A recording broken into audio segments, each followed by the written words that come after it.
Assalamualaikum warahmatullahi wabarakatuh.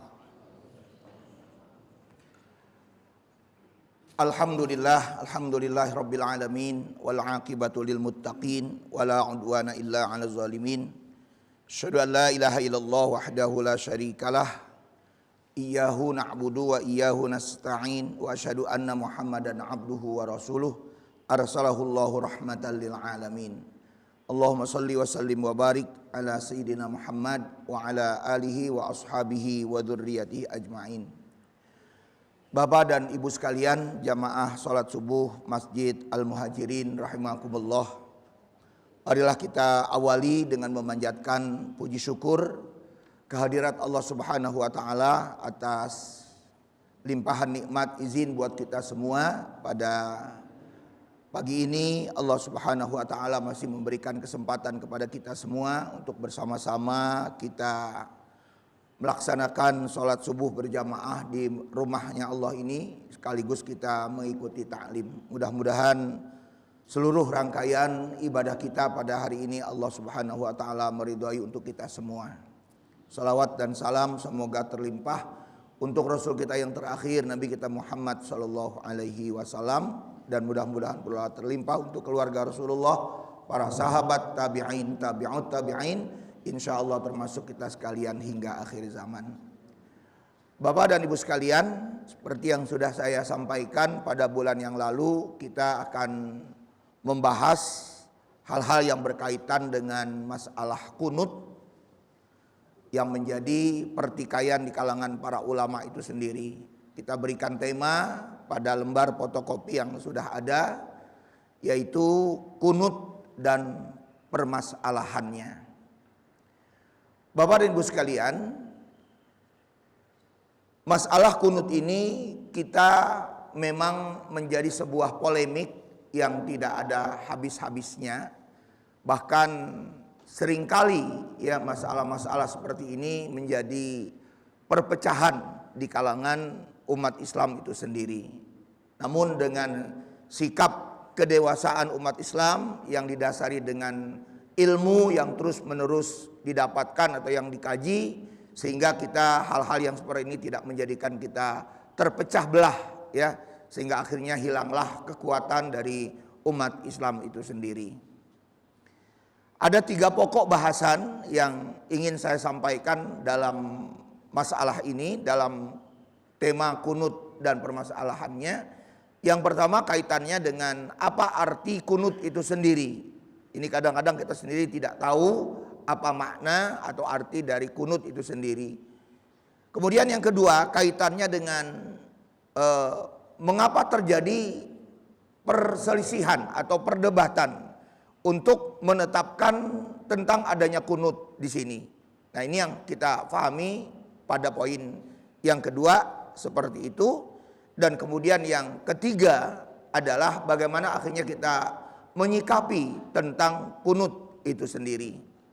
Baik, Bapak dan Ibu sekalian, yang pertama kita ingin memahami apa makna kunut itu sendiri.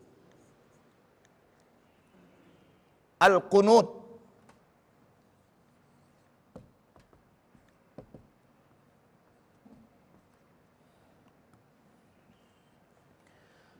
pada lembar fotokopi itu ada maknanya 3 yang saya dapatkan dari sisi kamus ya. Yang pertama, arti letter kunut adalah doa. Memang arti kunut itu adalah doa ya. Karena yang kita minta di dalam kunut juga kita memohon kepada Allah. Di sana ada 5 poin doa-doanya itu ya. Seperti Allahumma dini dengan Allahumma hdina. Jadi nanti kalau Bapak bertanya, apa bedanya Allahumma hdini dengan Allahumma hdina? Jawabannya Allahumma hdini ini untuk sendiri, Pak.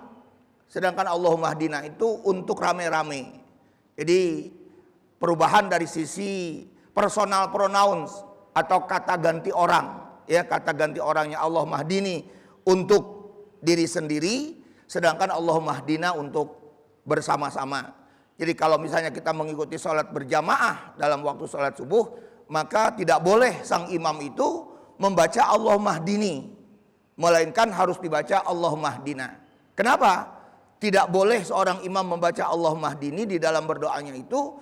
Nabi SAW mengatakan orang yang seperti itu berarti orang yang telah berkhianat. Dalam satu hadis dikatakan begitu. Jadi kalau seorang imam membaca Allahumma hdini, ya, kemudian diaminkan oleh kita sebagai makmum, maka si imam itu berarti telah berkhianat kepada makmumnya. Nah, termasuk di dalam doa-doa yang sifatnya umum, Bapak dan Ibu sekalian.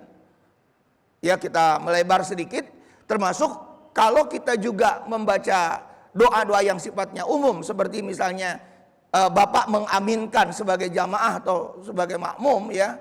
Misalnya si imam membaca Rabbighfirli wali walidayya.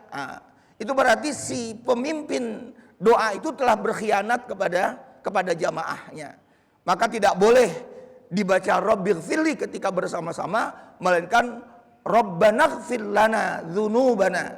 Ya, jadi diganti dengan kata na yang menunjukkan kata ganti orangnya adalah kami, atau domirnya adalah domir nahnu dalam konteks grammar atau tata bahasa Arab. Nah, jadi Allahumma hdini fiman hadait, ya, wa tawallani fiman tawallait, wa afini fiman afait, ya, wa qina birahmatika. Ada yang menambahkan birahmatika, tapi teks yang tepatnya memang tidak ada penambahan birahmatika, tapi langsung wa qina syarra ma qadait.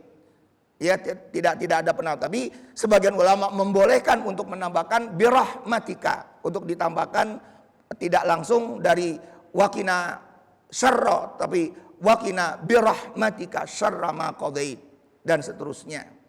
Nah, itu bacaan-bacaan dari kunut itu sendiri yang kita katakan tadi adalah sebagai doa. Nah, Bapak sekalian, yang kedua arti kunut itu sendiri adalah taat. Ya, yang kedua kunut itu sendiri artinya adalah taat. Kalau Bapak merujuk ke salah satu ayat di surat An-Nisa ketika berbicara tentang perempuan-perempuan taat, ya, maka disebutlah qanitat. Ya, qanitat berarti perempuan-perempuan yang taat. Nah, jadi kunut itu artinya juga bisa diartikan taat. Dan yang kedua, yang ketiga adalah ibadah, bahwa apa yang dibaca di dalam kunut itu berarti bernilai ibadah di sisi Allah Subhanahu wa taala. Nah, itulah arti letter luck dari kata kunut itu sendiri. Kemudian yang kedua adalah mengenai definisi. Apa definisi dari kunut itu sendiri? Ya, para ulama fikih memberikan definisi secara syariat, secara agama. Definisinya adalah du'aun makhsusun fis salati fi mahallin makhsusin minal qiyam. Di sana kita lihat terjemahannya, doa tertentu yang dibaca di dalam salat. Jadi doa tertentu, yaitu doanya adalah tadi Allahumma dina fiman hadait atau Allahumma dini fiman hadait, ya, dalam salat dan masih dalam keadaan berdiri. Nah, jadi kunut ini dibaca dalam keadaan berdiri. Nah, itu pengertian kunut menurut syariat agama. Nah, Bapak sekalian, memang di dalam masalah ini ada dua cara kita melaksanakan kunut, Pak. Ya, menurut mazhab Maliki, kunut itu dibaca sebelum ruku. Ini mazhab Maliki, Pak. Jadi kalau Bapak misalnya pergi ke wilayah negara-negara seperti Maroko, Tunisia, bagian dari Afrika Utara, ya. Nah, itu pada umumnya mereka melaksanakan kunut itu yang bermazhab Maliki itu adalah dibaca sebelum ruku. Karena memang hadisnya ada dua, ada qablar ruku', ada wa ba'dar ruku'. Jadi ada sebelum ruku' dan juga ada sesudah ruku. Nah, mazhab Syafi'i yang dianut oleh mayoritas orang Indonesia itu kunutnya itu dilakukan sesudah ruku. Ya, jadi ruku dulu kita, bangun dari ruku kita beriktidal, barulah kita membaca doa kunut. Nah, itu menurut mazhab Syafi'i. Ya, jadi ada dua cara, sekali lagi memang di dalam hadis ada yang sebelum ruku dan ada yang sesudah ruku. Nah, jadi itu yang kita pahami dalam praktek ketika kita mengamalkan doa kunut itu sendiri. Bapak sekalian, kemudian yang tadi yang saya katakan pada poin kedua, pada pokok bahasan yang kedua adalah mengapa kunut ini menjadi permasalahan atau menjadi perdebatan, menjadi perselisihan, menjadi ikhtilaf di kalangan para ulama itu sendiri. Jawaban singkatnya, Pak, ini jawaban singkat. Karena banyaknya hadis. Ya, banyaknya hadis yang menerangkan antara yang satu tidak berkunut dan yang satunya lagi berkunut. Jadi artinya yang satu hadis menerangkan tentang bahwa Nabi SAW itu tidak berkunut, termasuk para sahabat-sahabatnya itu, khususnya yang berempat, dari Abu Bakar, Umar, Utsman dan Ali ini. Tetapi yang lain adanya hadis-hadis yang juga berdasarkan dari sahabat-sahabat Nabi, ternyata Nabi juga adalah berkunut. Nah, ini nanti kalau kita ingin himpun lebih dulu, ya, himpun lebih dulu, ternyata memang hadis-hadis itu kontradiktif. Dulu di dalam pembahasan tentang usul fikih, kalau masih Bapak ingat itu, adanya yang disebut dengan ta'arudul adillah. Apa itu ta'arudul adillah? Adanya dalil-dalil yang bertentangan. Di satu sisi Nabi tidak berkunut, tapi di sisi lain Nabi berkunut, mengajarkan kunut. Nah, jadi dari permasalahan inilah sehingga para ulama akhirnya berbeda pendapat, berikhtilaf. Ya, ada yang berkunut dan ada yang tidak berkunut. Nah, kemudian Bapak sekalian, saya ingin memberikan ada 3 hadis yang menerangkan bahwa kunut itu tidak dilakukan oleh Nabi. Ada 3 hadis, kita lihat pada poin B-nya itu, Pak, masih di lembar pertama. Hadis-hadis tentang kunut. A, Nabi SAW tidak berkunut. Apa dasarnya? Saya mengutip dari Sunan Imam An-Nasai, hadis yang diriwayatkan oleh An-Nasai. Hadis tersebut berasal dari Abu Malik Sa'id bin Tariq Al-Asja'i yang diriwayatkan oleh Imam An-Nasai. Qala, dia berkata, salah seorang sahabat Nabi ini berkata, qala shallaitu khalfa Rasulillah sallallahu alaihi wasallam falam yaqnut wa shallaitu khalfa Abi Bakrin falam yaqnut wa shallaitu khalfa Umara falam yaqnut wa shallaitu khalfa Utsmana falam yaqnut wa shallaitu khalfa Aliin falam yaqnut thumma qala ya bunayya innaha bid'ah. Di lain riwayat, Pak, innaha muhdasah. Di lain riwayat, ya, ada yang menyebutkan bid'ah dan ada juga yang menyebutkan muhdas. Apa bedanya bid'ah dengan muhdas itu? Muhdas itu adalah perkara-perkara yang baru, yang tidak dilakukan oleh Rasulullah. Itu namanya muhdas, sama dengan bid'ah. Perkara-perkara yang baru yang tidak dilakukan oleh Rasulullah Shallallahu Alaihi Wasallam. Nah, nanti ini jadi catatan tersendiri, Pak, ya. Karena hadis ini perlu diapakan nanti di dalam satu ilmu itu? Perlu yang namanya disyarah. Apa benar melaksanakan kunut itu adalah muhdas, termasuk perkara-perkara yang baru atau termasuk bid'ah? Ini perlu nanti disyarah kata-kata ini, ya. Nah, jadi berdasarkan hadis ini, kata sahabat tadi yang pernah mengikuti sholat berjamaah dengan Rasulullah dan juga para sahabat-sahabatnya ini, maka mereka semua tidak melaksanakan kunut, ya. Jadi sholat bersama Rasulullah enggak berkunut, bersama Abu Bakar, bersama Umar, bersama Utsman, bersama Ali juga tidak berkunut radhiyallahu anhum. Nah, jadi dasar ini menunjukkan bahwa Nabi itu tidak berkunut. Satu. Hadis kedua, Pak. Ya, hadis nomor 2 masih dari poin B itu tadi. Hadis yang berasal dari Anas radhiyallahu an. Anas ini salah seorang sahabat Rasulullah yang setia ya Pak ya. Sekaligus dia rela dirinya mau menjadi pembantu Rasulullah. Kalau Rasulullah kemana-mana, sahabat Anas ini selalu ngebawain barang-barang Rasulullah. Bawa tasnya Rasulullah, ya keperluan-keperluan Rasulullah dibawa sama Anas bin Malik ini. Yang diriwayatkan oleh Ibnu Khuzaimah ya dalam sahihnya. Dia mengatakan anna Nabiyya sallallahu alaihi wasallam kana la yaqnutu illa idza da'a liqaumin au da'a ala qaumin. Kata Anas bin Malik, sahabat Rasulullah ini, sesungguhnya Nabi sallallahu alaihi wasallam kana la yaqnutu. Adalah Rasulullah sallallahu alaihi wasallam itu tidak membaca kunut kecuali apabila mendoakan baik untuk suatu kaum atau mendoakan celaka bagi suatu kaum. Nah, kita garis bawahi Pak, kata-kata mendoakan celaka untuk suatu kaum, boleh jadi hadis ini menerangkan tentang kunut nazilah. Nah, karena memang pada saat itu pernah terjadi beberapa sahabat yang diutus oleh Rasulullah SAW yang menjadi duta-duta Rasulullah pada saat itu ternyata dibunuh.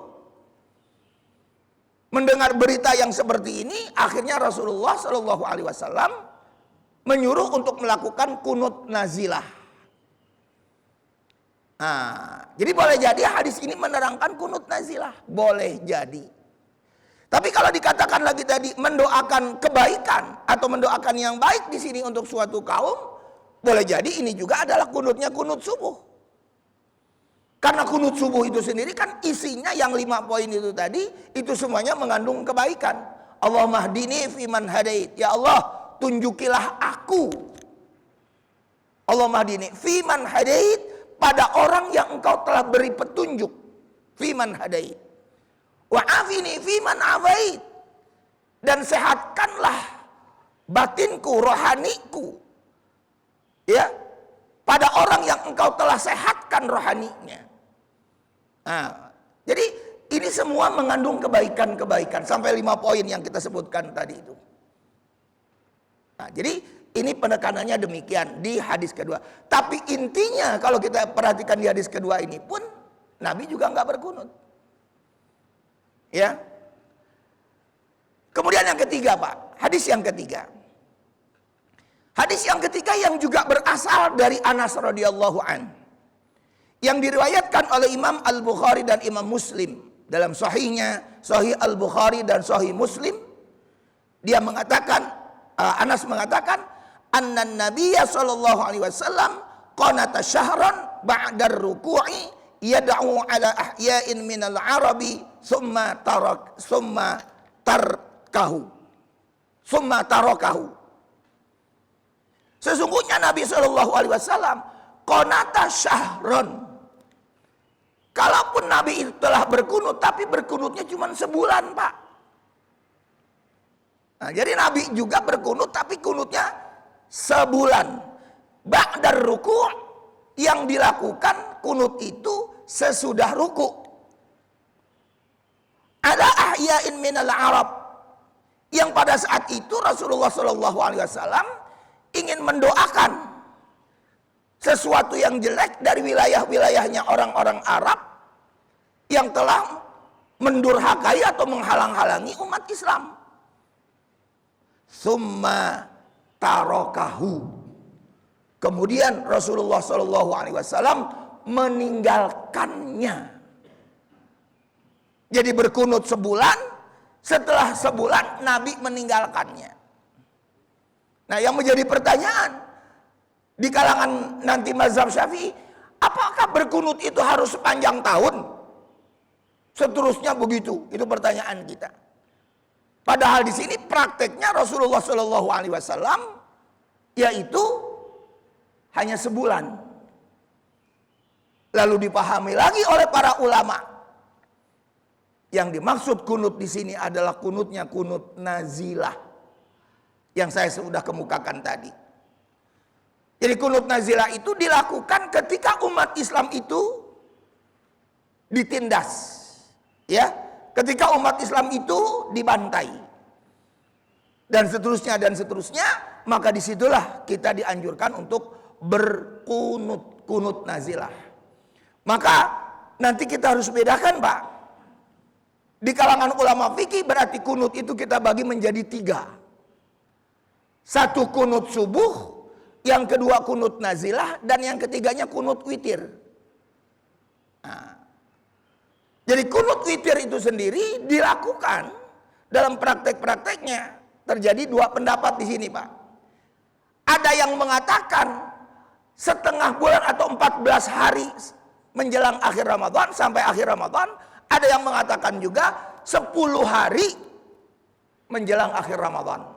Jadi mulai dari malam 21, ya, malam 21 sampai selesai, malam 15 sampai selesai. Nah, praktek-prakteknya seperti itu untuk kunut witir. Nah, sedangkan yang namanya redaksinya, nah ini Pak, kita bicara redaksi sekarang. Bagaimana sebetulnya redaksi kunut itu sendiri?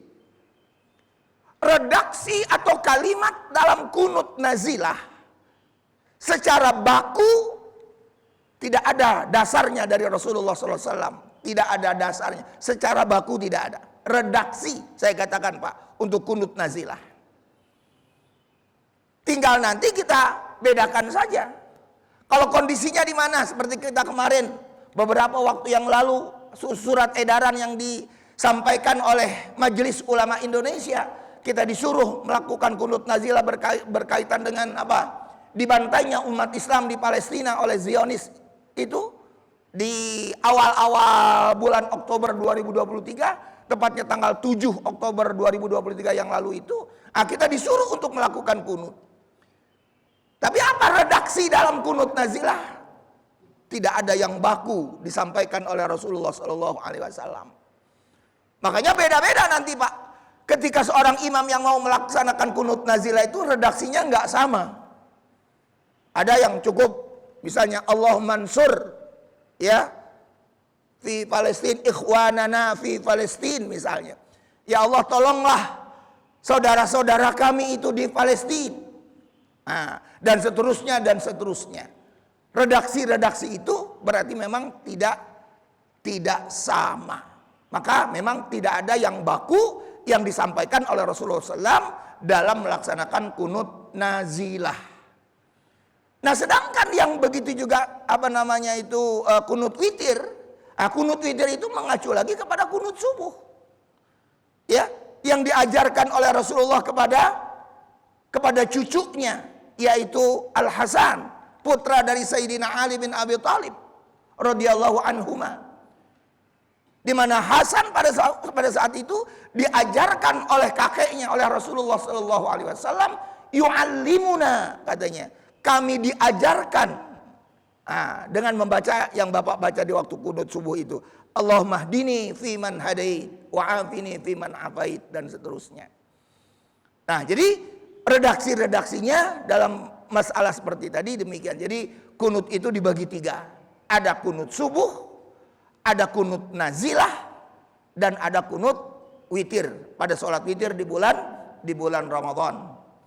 Nah, jadi inilah yang kita dapatkan dari uraian-uraian yang berkaitan bahwa memang Nabi itu tidak berkunut. Nah, kemudian kita lanjut, Pak, di poin B. Dari B yang besar ya, Pak, ya. Sekarang B-nya B kecil di bawah. Nabi SAW pun ternyata membaca kunut subuh. Nah, jadi yang saya bilang tadi, kok mengapa ada perdebatan, ada ikhtilaf? Nah, karena banyaknya hadis itu tadi. Apa dasarnya? Dasarnya yang menerangkan bahwa Nabi SAW itu berkunut berasal dari Abdullah ibn Abbas radhiyallahu an, yang diriwayatkan oleh Imam Al-Baihaqi.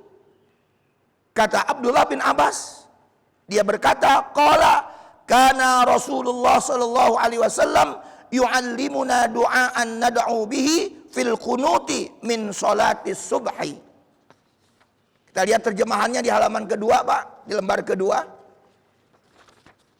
Di atas. Abdullah bin Abbas berkata, Rasulullah sallallahu alaihi wasallam mengajari kami, kata Rasulullah, kata Abdullah bin Abbas, doa yang kita baca dalam kunut subuh. Jadi dengan ucapan dari Abdullah bin Abbas ini menunjukkan bahwa Rasulullah sallallahu alaihi wasallam itu berkunut karena Nabi mengajarkannya. Hadis kedua adalah yaitu dari Anas bin Malik radhiyallahu an, diriwayatkan oleh Imam Abu Daud dalam sunannya. Imam Abu Daud ditanya Anas bin Malik ini, annahu su'ila hal qanatan nabiyyu sallallahu alaihi wasallam fi salati subhi faqala na'am faqila lahu qabla ar-ruku'i aw ba'da ar-ruku' qala ba'da ar-ruku'. Anas bin Malik ditanya oleh salah seorang sahabatnya pada saat itu, annahu su'ila hal qanatan nabiy sallallahu alaihi wasallam fi salati subhi, apakah Rasulullah sallallahu alaihi wasallam itu berkunut di waktu salat subuh? Kata salah seorang bertanya kepada Anas bin Malik. Lalu faqala na'am, dijawab oleh Anas bin Malik, ya, Nabi itu berkunut. Faqila lahu, lalu orang tersebut bertanya lagi kepada Anas bin Malik, qabla ruku' atau ba'da ruku', dilakukannya sebelum ruku' atau sesudah ruku'? Kata orang itu yang bertanya.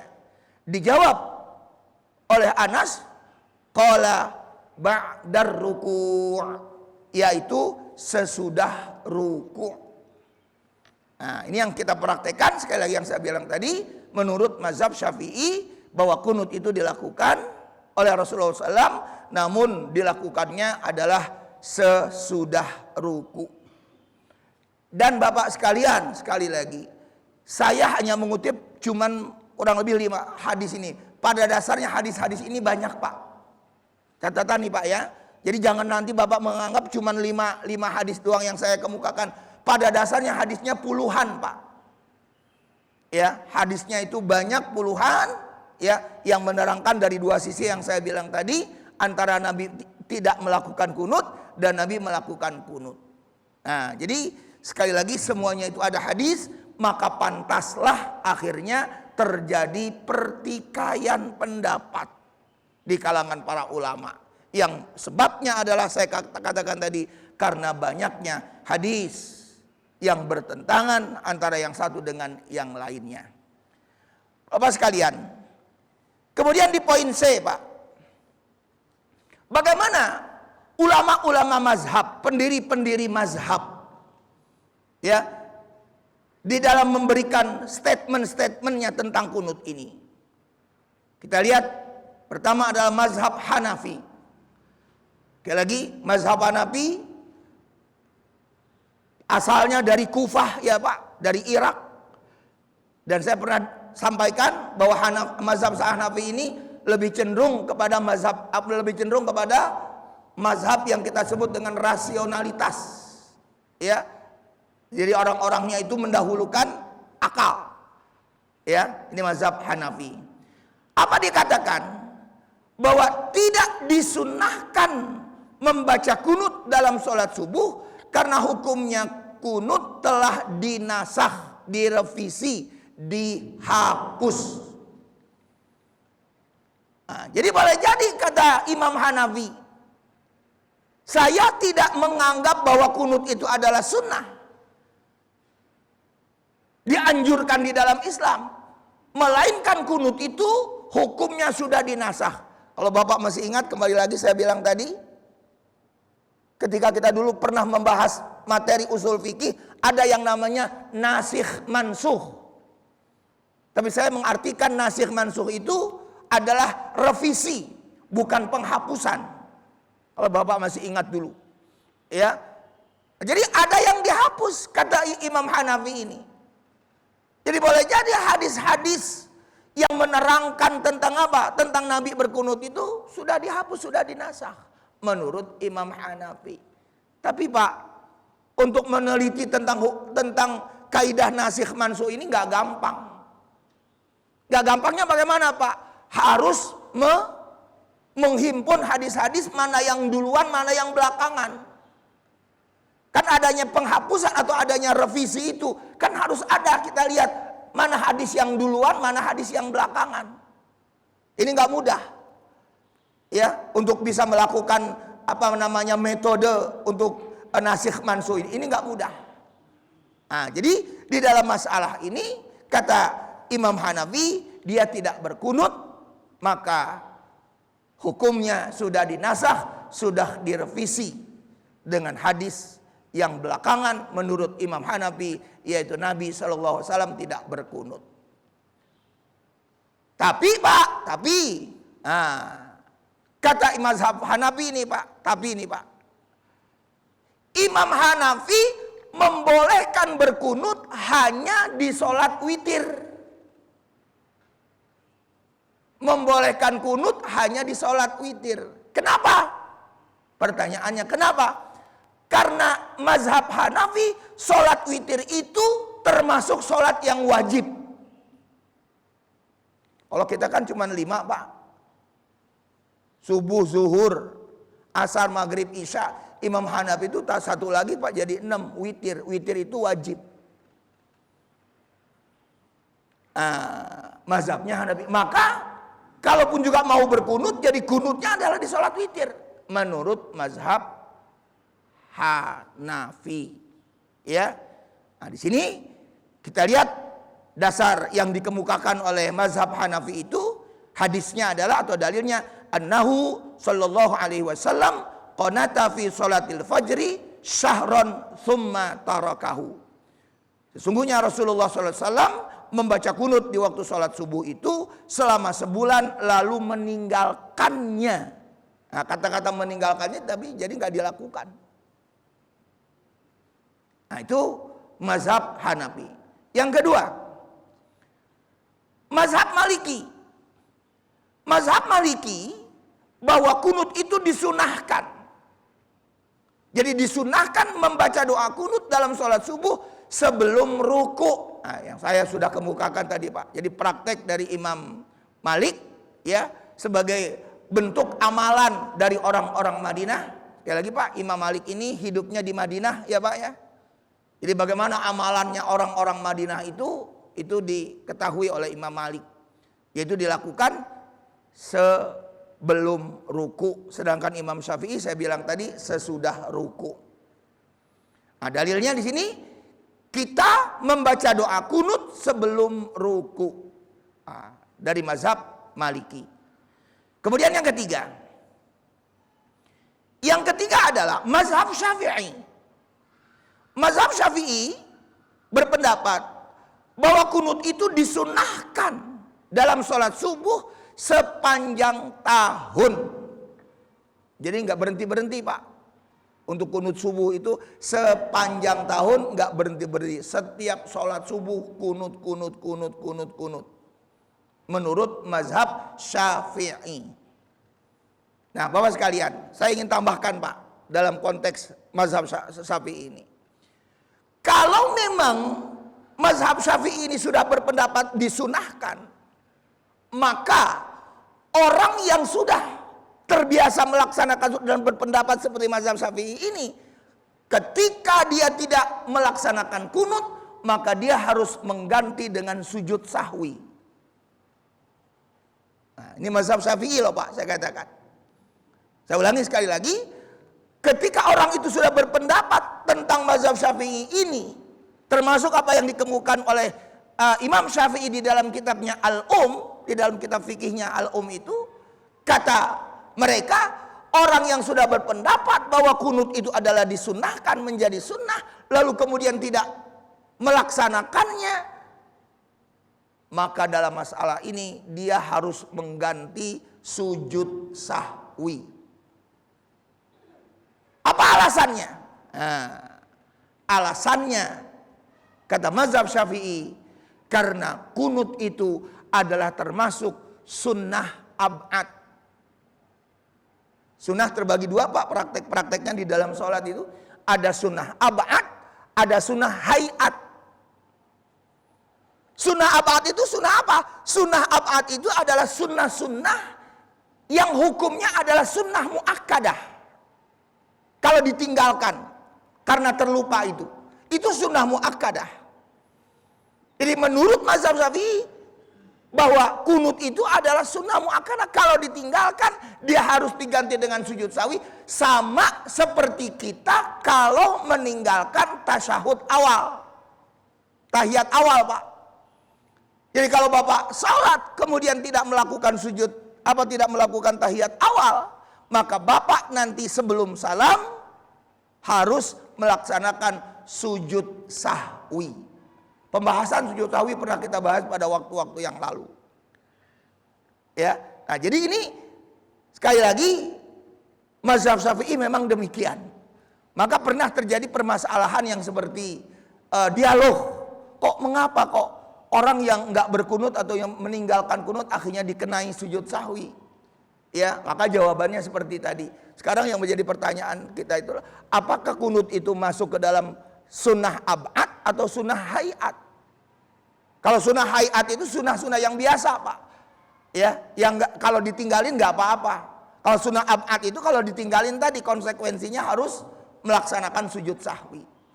Nah, jadi sekali lagi mereka yang berfaham bahwa kunut itu adalah disunnahkan, ya, dan kemudian diikuti oleh kita setiap saat, setiap kita melaksanakan sholat subuh, lalu pada suatu saat kita terlupa tidak melaksanakan kunut subuh, maka dia harus mengganti dengan sujud sahwi. Nah, itu menurut mazhab Syafi'i. Kemudian yang keempat, mazhab yang keempat. Mazhab yang keempat adalah mazhab Hanabilah atau yang kita sebut dengan mazhab Hambali, Ahmad bin Hambal. Nah, ini banyak dipegang oleh orang-orang Wahabi Salafi ya Pak ya, termasuk di Saudi tentunya. Karena mazhab Hambali ini adalah mazhab resmi di dalam pemerintahan Arab Saudi. Ya, apa kata mazhab Hambali? Tidak disunahkan membaca doa kunut dalam sholat subuh. Nah, jadi kalau Bapak sholat di Masjidil Haram, ya, di Masjid Nabawi itu nggak ada kunutnya di waktu subuh. Tapi kalau Bapak sholat tarawih di Masjidil Haram, di Masjid Nabawi itu juga pada umumnya nanti kunut di waktu sholat witir di bulan Ramadan. Ya, seperti Syekh Abdurrahman Sudais, Bapak bisa lihat itu praktek-prakteknya itu melaksanakan kunut di sholat witir di bulan Ramadan. Nah, jadi disitulah sekali lagi perbedaan menurut mazhab-mazhab dari 4 mazhab ini. Ya, nah Bapak sekalian, terakhir adalah saya berikan catatan di sini Pak. Bagaimana kita menyikapi sebetulnya permasalahan yang berbeda-beda ini. Nah, satu di situ catatan. Bila dikaji, ini menurut pikiran saya ini Pak ya, banyak ulama yang membolehkan membaca doa kunut dalam sholat subuh, tetapi banyak juga ulama yang enggak berkunut. Nah, begitu. Yang membaca kunut banyak, yang tidak berkunut juga banyak. Lalu bagaimana kita menyikapi dalam masalah ini? Jika demikian, sebaiknya, kata-kata sebaiknya di sini Pak, sebagaimana yang ditegaskan oleh salah seorang ulama yang bernama Al-Allamah. Jadi kalau ulama itu ada gelar ya Pak ya, ada gelar syekh, ada gelar imam, ada gelar Al-Allamah. Jadi Allamah itu adalah orang yang sangat berilmu, alam. Ya, orang yang sangat berilmu, allamah. Nah, dia bernama adalah Sayyidi Muhammad Az-Zarqani. Ketika dia mensyarah kitab Al-Muwatta yang dikarang oleh Imam Malik, dan juga saya mengutip dari Imam Asy-Syaukani, ya, salah seorang ulama Syiah Zaidiyah. Jadi Syiahnya ini Syiah Zaidiyah Pak, Imam Syaukani. Ya, Imam Syaukani dengan Imam Son'ani, ya, yang mensyarah kitab Bulughul Maram. Syarahnya itu bernama kitab Nailul Autar, ya, dari Imam Asy-Syaukani ini, yaitu dalam kitab Nailul Autar yang mensyarah kitab Bulughul Maram, yaitu dikembalikan kepada kaidah fikhiyah, kaidah fikih. Apa kaidah fikih, Pak? Idza ta'aradal isbatu wan nafyu quddimal musbit. Itu terjemahannya saya nggak saya tulis tuh. Kalau Bapak mau terjemahkan silakan. Idza ta'arada, apabila ada pertentangan, ta'arud. Saya bilang tadi ta'arud. Al-isbat wan nafyu, antara yang ditetapkan untuk berkunut, wan nafyu, dengan yang tidak berkunut. Nafi itu artinya tidak. Isbat berarti menetapkan dan tidak berkunut. Kalau ada keterangan-keterangan yang seperti begini, apa sikap kita? Quddimal musbit, dahulukanlah perkara yang ditetapkan untuk berkunut itu. Ya, jadi kita sekali lagi, kalau kita mau memahami dalam konteks kaidah sebagai tambahan dari usul fikih, sebaiknya kita mengambil pendapat yang berkunut, bukan yang tidak berkunut. Wallahu a'lam.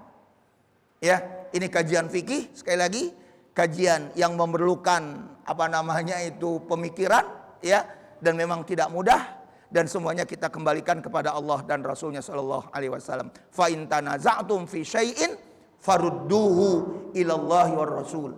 Jika kamu atau kalian mendapatkan tanaza'tum, ada pertentangan, fi syai'in, dalam satu perkara, farudduhu, kembalikan kepada Allah dan Rasulnya. Allah yang maha tahu, Allah yang maha benar. Saya kira demikian Bapak sekalian, mudah-mudahan ini menjadi ilmu buat kita semua. Baik, kita gunakan sedikit barangkali, masih ada waktu untuk berdialog, berdiskusi, sharing. Disilahkan Pak.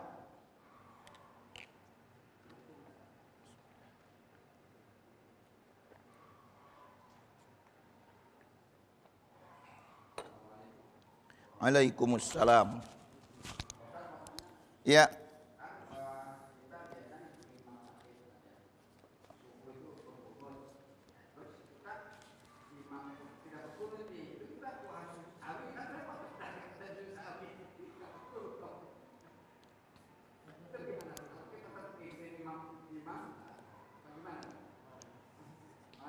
Gunakan lagi hadis yang kemarin sudah saya sampaikan.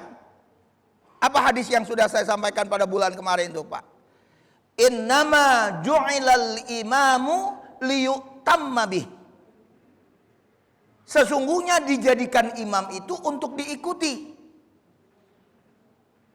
Nah, jadi kalau misalnya imam memang nggak berkunut, nggak usah berkunut. Cuman praktek-praktek ini barangkali yang saya sebutkan tadi berkaitan dengan kaidah usul fikih. Ya, berkaidah fikih itu tadi, maksudnya adalah ketika Bapak bersama-sama orang yang berkunut, bersama-sama yang kemudian berkunut, lalu si imam itu adalah apa? Lupa tidak berkunut, bisa mempraktekkan sujud sahwi.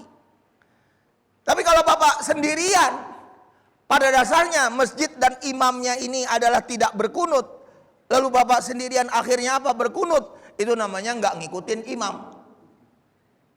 Karena bertentangan dengan hadis tadi. Ya, innama ju'ilal imamu liyutamma bih. Sesungguhnya dijadikan imam itu untuk diikuti. Makanya saya pernah bilang sama Bapak pada waktu kemarin juga, di bulan kemarin, apa yang saya katakan, Pak? Kalau ada Bapak kemudian pada saat itu imam berkunut, Bapak nggak mau berkunut, Bapak diam aja, dalam arti Bapak menolak tentang kunut itu sendiri, maka Bapak sebetulnya sudah munfarid, sudah sendirian sholatnya. Makanya saya heran, Bapak ketika imam berkunut ngangkat tangan apa enggak? Ngangkat tangan itu disunahkan loh Pak. Jangan nanti dibilang bid'ah. Ya, ini orang-orang Salafi Wahabi itu ngangkat tangan itu bid'ah katanya. Ya, kunut itu nanti bid'ah katanya. Ada dalilnya kok. Ya, kaitannya dengan kita berdoa, disuruhnya kita mengangkat tangan. Apa kata Rasulullah SAW, Pak? Idza da'autallah apabila kamu itu berdoa kepada Allah, bibakni kaffai, angkatlah kedua tanganmu itu di atas perut,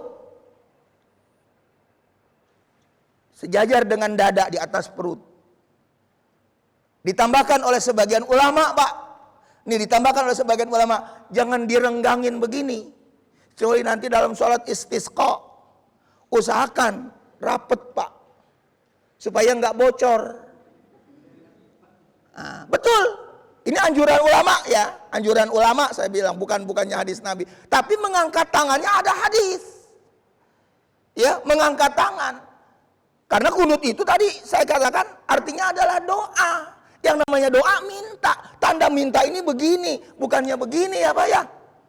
Pak minta dong, masa begini tangannya? Pasti kan begini. Jadi ini yang harus kita pahami seperti itu, ya. Jadi memang menjadi harus dipahami.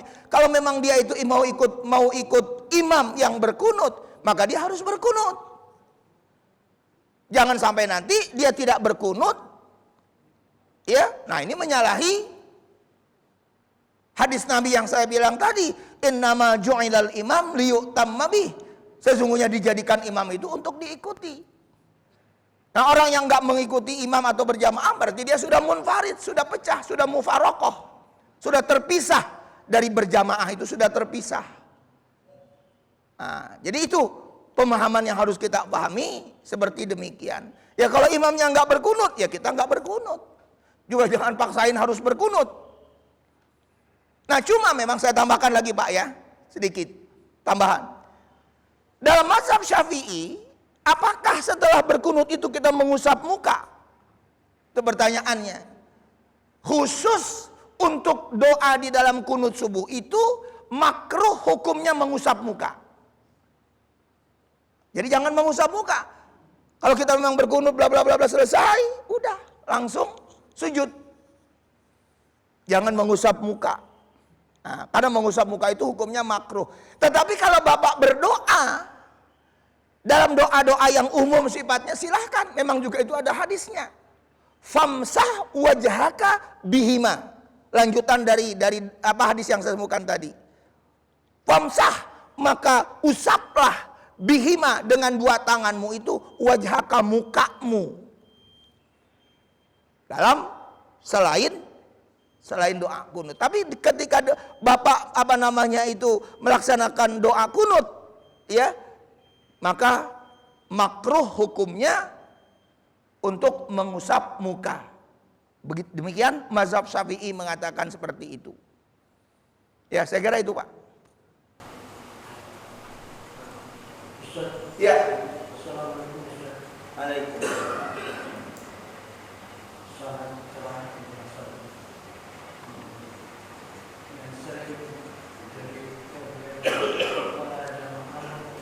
Kurang kenceng Pak, biar agak lebih kenceng. Ya, sangat cerah mulai Ustaz pagi ini, bahwa kunut memang menjadi momok bagi orang-orang yang bermadzhab Syafi'i.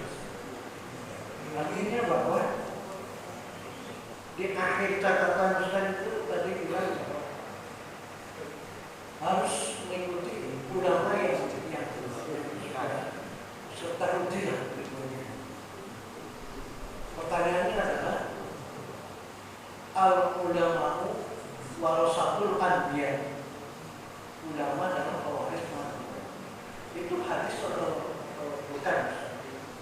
Karena kita mengacu pada ulama tadi juga bahwa ya kalau pamannya Imam Syafi'i diharuskan untuk berkunut, ya bukan diharuskan, ya disuruh berkunut, ya harus kita berkunut. Kalau tidak melakukan kunut, berarti bukan mazhab Syafi'i. Begini saja. Assalamualaikum warahmatullahi wabarakatuh. Waalaikumsalam. Ya, jadi memang itu hadis Nabi betul Pak. Al-ulama'u warasatul anbiya. Ulama itu adalah pewaris Nabi. Pewaris dalam hal apa Pak? Pewaris dalam hal ilmu. Nah, makanya kalau ada orang-orang teman-teman kita Pak yang berpaham Wahabi Salafi, kembali kepada Quran dan hadis kata mereka, kembali. Untuk bisa kembali kepada Quran dan hadis itu kan harus ada apa Pak? Harus ada syarah, harus ada penjelasan. Gak bisa langsung kita memahami Quran, terjemahan, dapat kita ambil kesimpulannya, lalu kita berikan statement. Gak bisa begitu. Lalu ada syarah, ada juga penjelasan dalam konteks hadis. Dalam konteks Quran ada tafsir, dalam konteks hadis ada syarah. Dan kita memerlukan penafsiran Quran yang disampaikan oleh para ulama itu kita perlukan dan kita jadikan sebagai referensi. Ada maraji'nya. Demikian juga hadis yang disyarah oleh para ulama-ulama. Misalnya kaitannya dengan Sahih Muslim, disyarah oleh Imam Nawawi. Kaitannya dengan Sahih Al-Bukhari, disyarah oleh Al-Hafiz Ibnu Hajar Al-Asqalani. Itu syarah. Gak bisa dengan sendiri Pak. Ini orang-orang Wahabi Salafi itu kembali kepada Quran dan hadis. Memangnya gampang? Maka saya katakan statement yang mengatakan kembali Quran dan hadis itu benar tapi menyesatkan. Kesimpulan saya tuh Pak. Benar, kita harus kembali kepada Quran, kita kembali kepada hadis. Tapi apakah mudah kita? Untuk bisa memahami Quran, untuk bisa memahami hadis, saya juga memerlukan penjelasan, Pak. Ya, yang saya bilang tadi, misalnya Imam Asy-Syaukani yang mensyarah kitab Bulughul Maram, syarahnya adalah Nailul Autar. Imam Sun'ani yang mensyarah kitab Bulughul Maram, yang namanya apa Pak? Subulus Salam. Itu ada syarahnya, ada penjelasannya. Jangan nanti ngeluarin statement seenaknya. Terbaru nih Pak nih, terbaru nih orang-orang Wahabi mengeluarkan statement tentang apa Pak? Jangan mengatakan haram katanya produk-produk Israel itu. Ada di YouTube. Jadi produk-produk hasil dari Israel itu jangan dibilang haram. Selama memang katanya itu adalah zatnya adalah halal dan kita haram berjual beli dengan Israel itu. Tapi kan belum lama dibilang lagi Pak, kata Majelis Ulama Indonesia, boikot produk Israel. Kan perintahnya gitu Pak. Tapi si ulama, si ustadz ini, ya, yang kurang ilmu, kurang memahami tentang fikih, nggak boleh katanya. Selama produknya itu halal berarti halal untuk jual beli buat kita. Kok kenapa begitu? Ngerti nggak dia dari sisi fikihnya? Nah, saya contohkan Pak. Bapak katakanlah seorang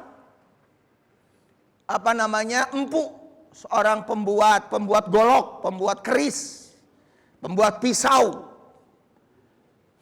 Ya. Bapak tahu kalau golok saya ini dibeli sama si A, maka si A akan menggunakan dengan membunuh. Misalnya Bapak tahu sebagai penjualnya, golok yang digunakan oleh si A itu kalau saya jual sama dia, maka akan digunakan untuk membunuh. Maka jual beli yang seperti itu menjadi haram. Walaupun dasarnya menjual golok itu halal, boleh-boleh saja. Dari benda yang halal. Jadi nggak ngerti hukum, akhirnya lari ke hukum. Nggak bisa. Sama termasuk apa Pak kemarin Pak? Yang belum lama lagi Pak. Kaitannya dengan apa? Kaitannya dengan hukum musik. Hukum musik nggak bisa dibawa-bawa ke akidah. Hukum musik itu letaknya di fikih. Akhirnya dia katakan hukum musik itu adalah syirik. Syirik itu kategorinya ke akidah Pak, ke tauhid. Sebutan syirik itu. Bukannya ke fikih itu cuma 5. Halal, haram dan seterusnya itu hukum fikih. Untuk hukum akidah tauhid itu adalah syirik itu tadi. Nah, sedangkan musik itu ada di tatanan fikih, haram atau tidaknya musik itu. Nah, menempatkan ini saja dia nggak ngerti. Nah, sehingga terjadi akhirnya nanti apa? Overlap. Antara fikih dengan akidah itu overlap. Ulama sudah ngebagi. Oh, ini urusan akidah. Oh, ini urusan fikih. Oh, ini urusan akhlak. Kan udah dibagi-bagi tuh. Udah jelas dalam konteks seperti ini.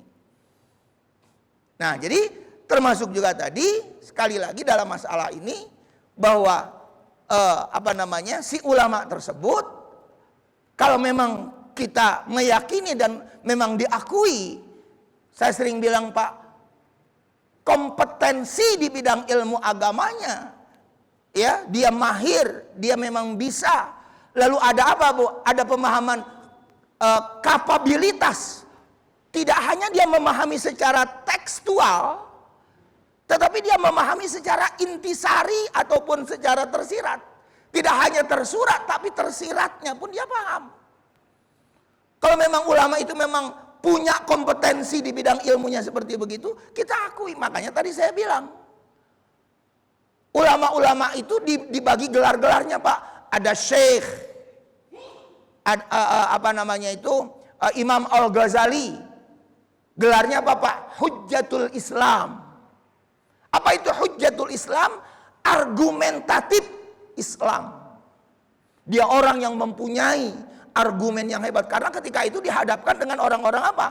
Dengan orang-orang mutakallim. Dengan orang-orang yang ahli teologi tapi disangkutkan dengan filsafat.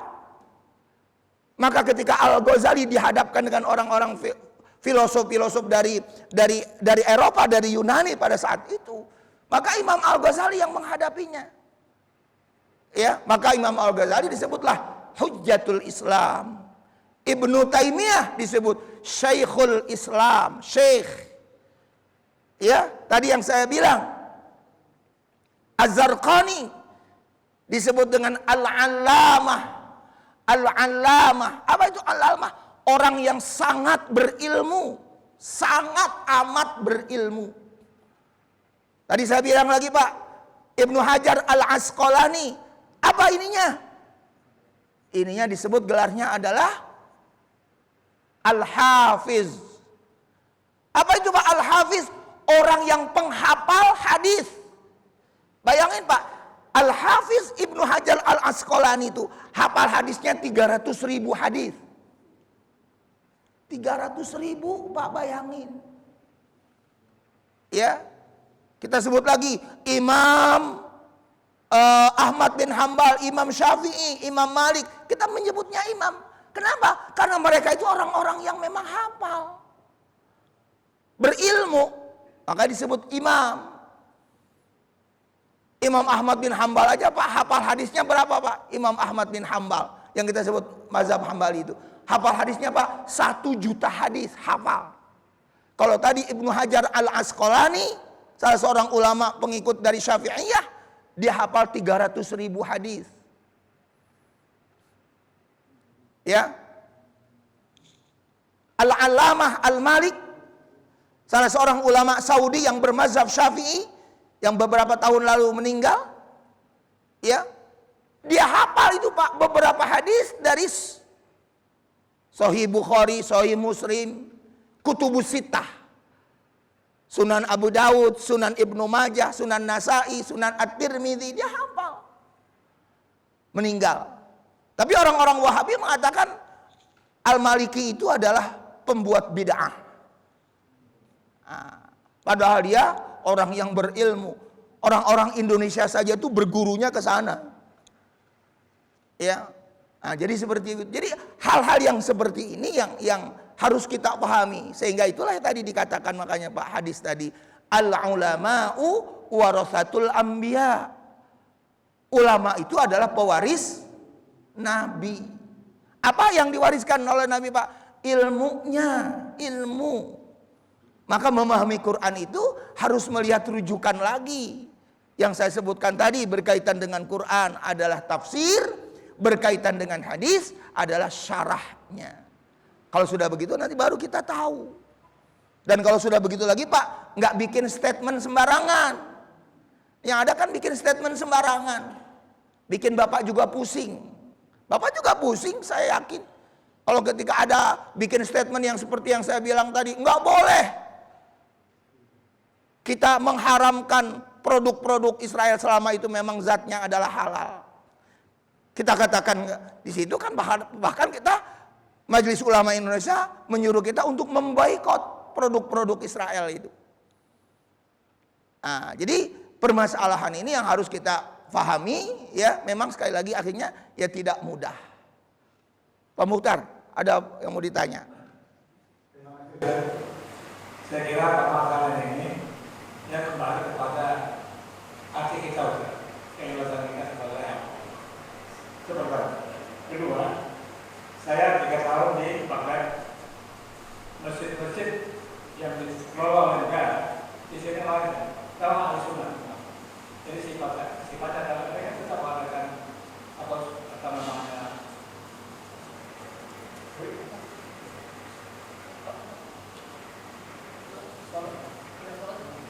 Jadi mereka melaksanakan apa namanya doa kunut, ya.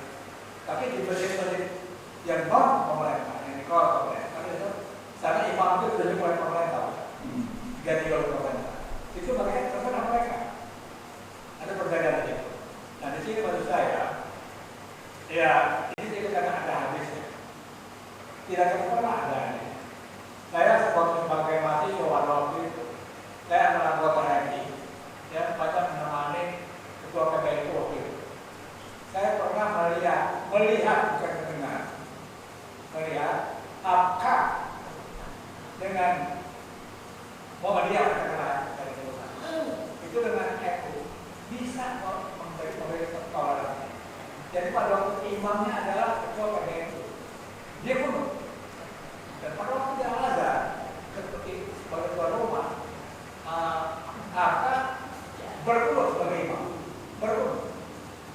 Jadi kita kalau memahami masalah ini kan tidak ada kembali ke fikih, dan itu apa ini? Jadi coba kita bangun toleransi itu waktu itu yang selalu tidak menyimpang dari fikih. Jadi silakan saja di sini saya lihat bisa melihat Ali tidak pernah berkulut. Wajar, karena dia banyak balik ke Mekah di Madinah. Dia Malaysia kan. Tapi di sini asalnya kita foto itu tadi foto pun. Nah ini kita masalah baru lagi kan. Jadi saya kira ini tidak perlu kita panjang masalahnya. Ya kita juga harus melakukan toleransi besar selama tidak menyimpang dari tidak ini. Saya kira itu saja. Terima kasih. Assalamualaikum warahmatullahi wabarakatuh. Waalaikumsalam. Ya saya sedikit barangkali agak berbeda dengan Pak Mukhtar ya Pak ya. Dalam persoalan seperti ini kan kita kajian Pak. Yang namanya mengkaji itu memang seperti begitu. Jadi bukan memperlebar, memperdalam tentang perbedaan. Bapak ingin tahu di mana letak perbedaan itu yang menjadi dasar perbedaannya. Itu yang sebetulnya yang saya ingin sampaikan. Supaya nanti Bapak juga apa? Mindsetnya terbuka gitu. Nah kalau mindset kita sudah terbuka, pola pikir kita terbuka, dan kemudian kita timbul di situ toleransi, sikap tepo seliro, ya, sikap legowo dari dalam diri kita, maka tidak akan mungkin kita itu runcing dengan sesama umat Islam. Yang bikin runcing itu yang nggak tahu ilmunya Pak, langsung menuduh bid'ah, itu yang bikin runcing, ya. Padahal kalau Bapak saya bilang tadi ini, tahu ini dasar-dasar hadis. Hadis itu kan sumber-sumber hukum yang harus kita jadikan pegangan pedoman kita hadis itu. Kadang Bapak pegang hadis-hadis ini. Apakah kita mau ribut juga? Kan nggak mau kita. Karena memang udah hadisnya. Oh ternyata ini ada hadis. Hadisnya seperti ini, hadisnya seperti ini. Nah begitu. Bapak juga barangkali begini lagi Pak. Saya pernah bilang waktu awal mau mengkaji fikih. Fikih saya akan cenderung kepada mazhab Syafi'i. Saya pernah sampaikan gitu Pak di awal-awal.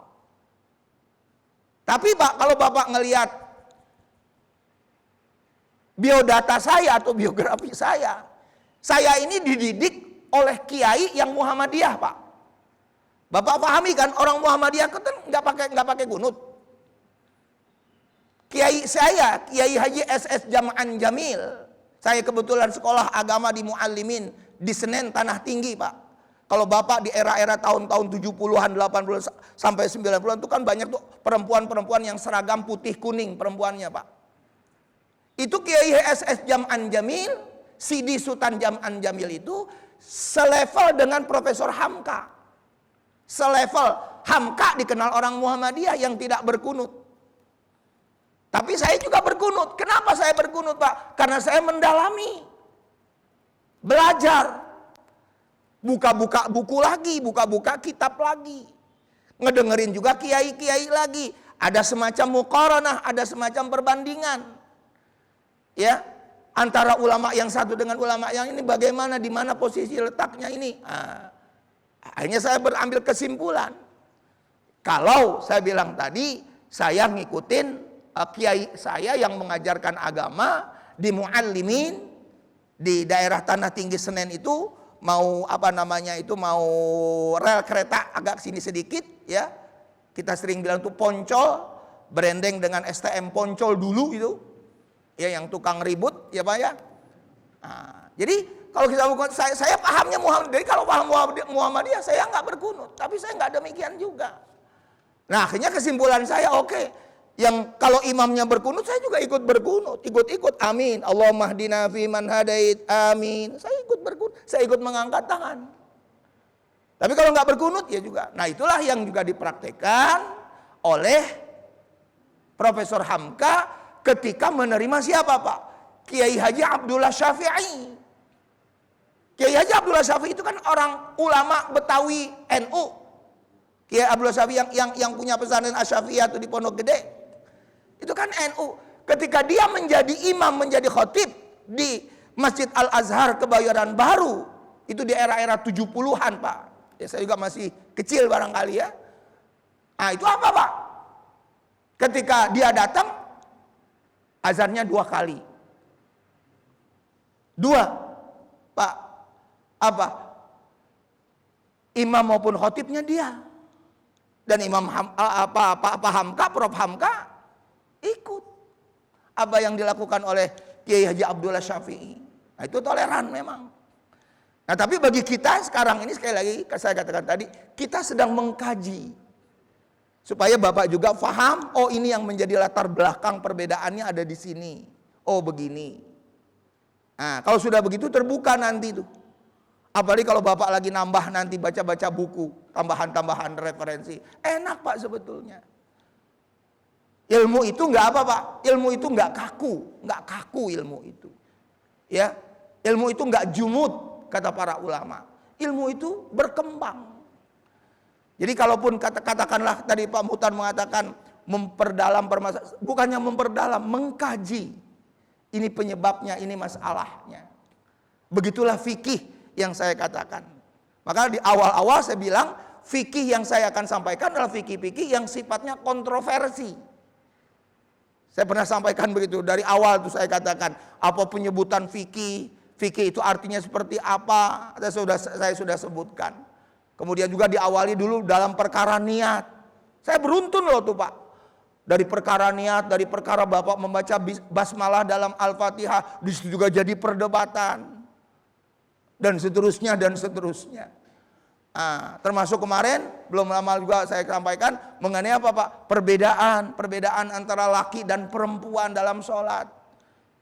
Ini yang saya dengar ulama-ulama ustadz-ustadz Wahabi itu perempuan laki-laki sama sholatnya. Ada perbedaan berdasarkan hadis. Jangan disamain. Itu sudah kita bahas pada waktu-waktu yang lalu. Ya, nah jadi saya kira seperti itu. Kita sampaikan ya, Bapak jangan menjadikan bahwa forum ini nanti forum yang akan memecah belah kita, jangan, Pak ya. Forum ini adalah forum kajian, dasarnya ilmu. Ilmu itu tidak jumud, saya bilang tadi, tidak beku. Kita harus berkembang, kita harus terbuka. Mindset kita buka, Pak. Pola pikir kita buka. Mudah-mudahan dengan yang seperti ini justru kita bertambah apa, Pak? Bertambah dewasa, bertambah kita menumbuhkan sikap toleransi dengan sesama kita, sesama muslim ya. Jadi perkara ini adalah sekali lagi perkara yang cukup urgent juga buat kita, karena kita ingin memahami ilmu agama dengan sebenar-benarnya. Mudah-mudahan ada manfaatnya ya Pak ya, dan mudah-mudahan kita tetap berada di dalam persatuan umat Islam ya. Justru kita punya kekuatan ketika umat Islam itu bersatu. Baik, kita sudahi Pak dengan doa kafaratul majlis. Subhanakallahumma wa bihamdika asyhadu an la ilaha illa anta astaghfiruka wa atubu ilaik. Assalamualaikum warahmatullahi wabarakatuh.